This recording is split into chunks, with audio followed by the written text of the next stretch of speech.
Hello, my name is Pankhuri Sinha. I am a bilingual writer. I have about 10 books published, have been translated in about 26 languages of this world and published in very many magazines in nations like Romania, Spain, Czech Republic and other places, Nepal and many other places. I am originally from India. I've lived in the United States for a while and then in Canada. I studied in both places, and I would love to read two poems or three poems of mine that have to do with mythological ways of looking at the divine, the supernatural, instead of being purely religious, right? Before I do that, I also want to add that I recently won a few awards in Italy, one for my poem in English, one for my poem in Hindi.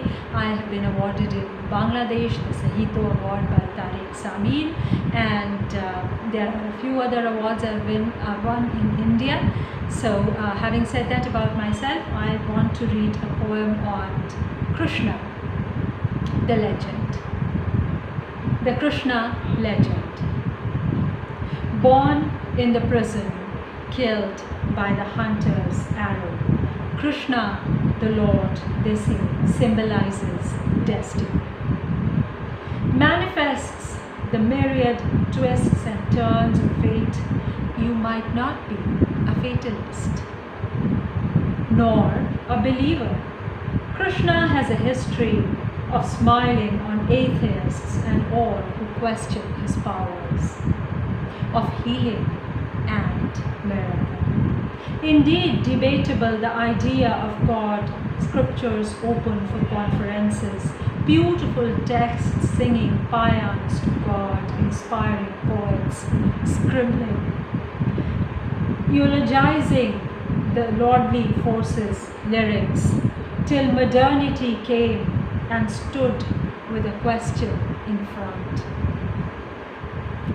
Yet, what a calming thought, he exists. An angel-winged, mother-hearted superpower, wrestling with all evil, safeguarding this world from murder and mayhem.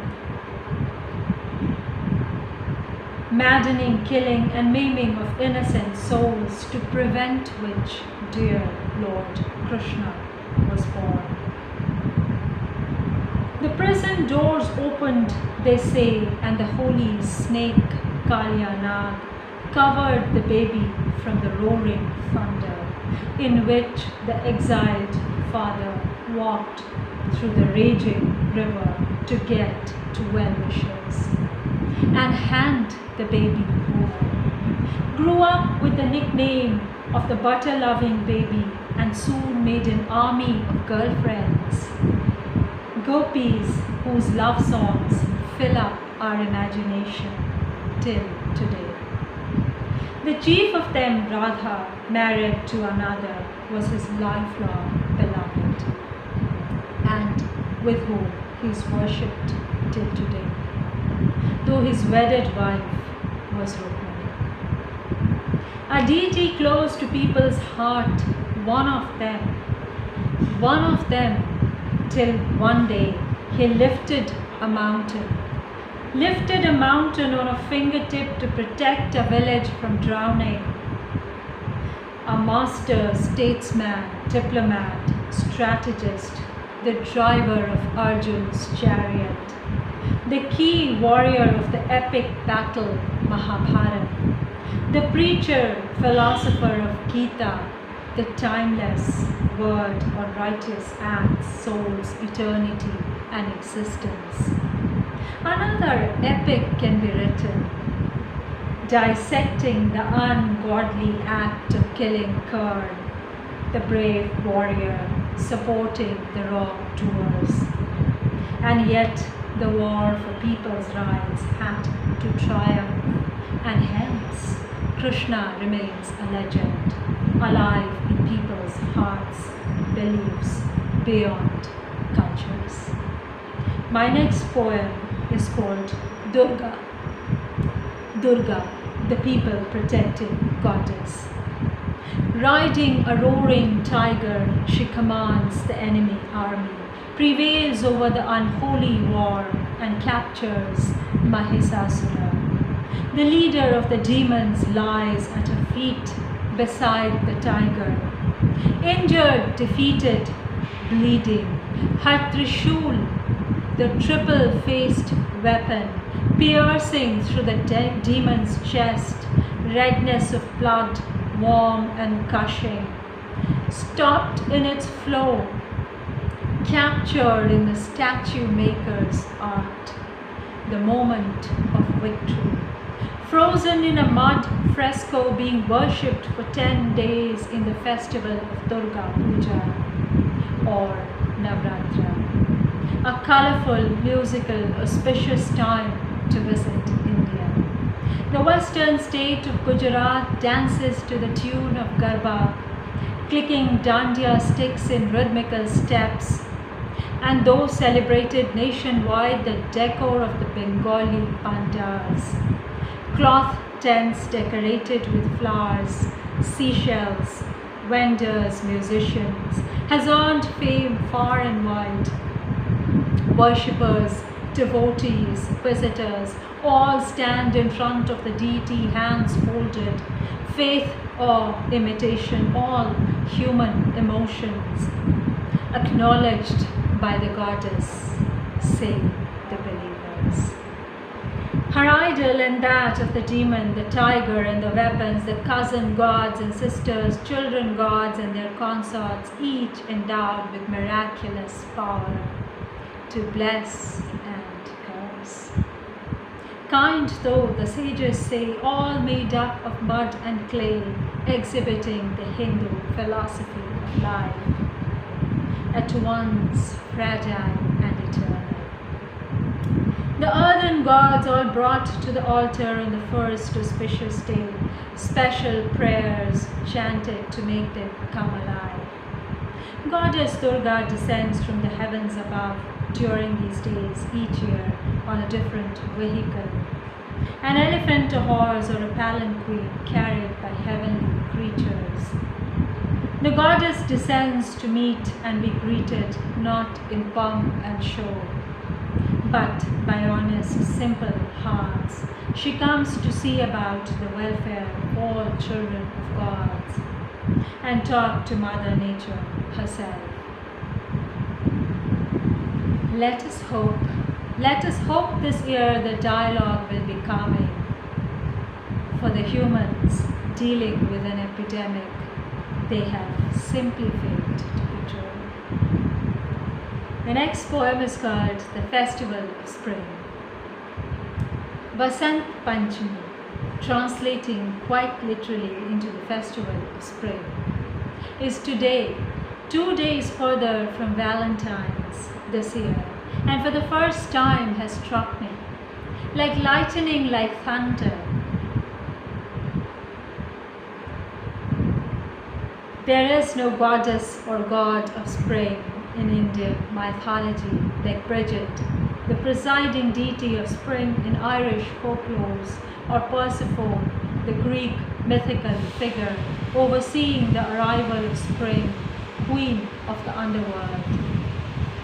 Where so much growth and sprout comes from, wife of Hades, daughter of Zeus and Demeter, inspiration behind agricultural cults, promising blessed passage into afterlife too.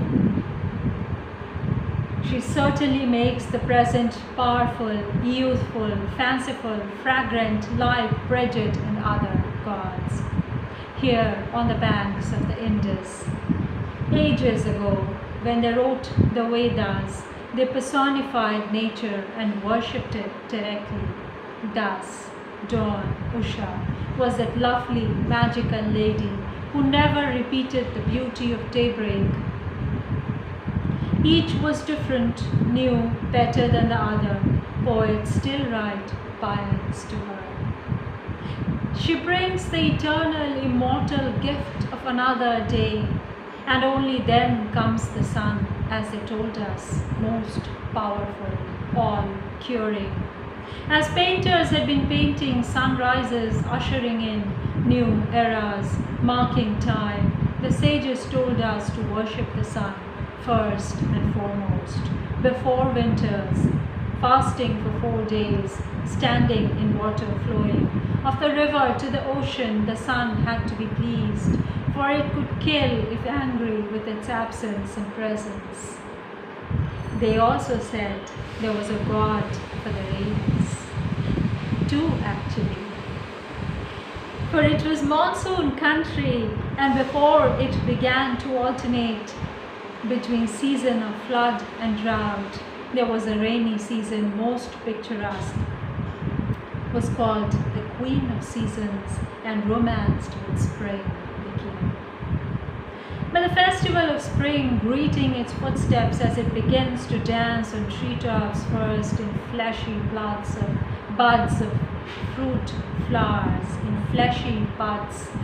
fruit flowers, kissing the air, cheeks blushing, as a mild heat rises from the clay of the earth, already baking.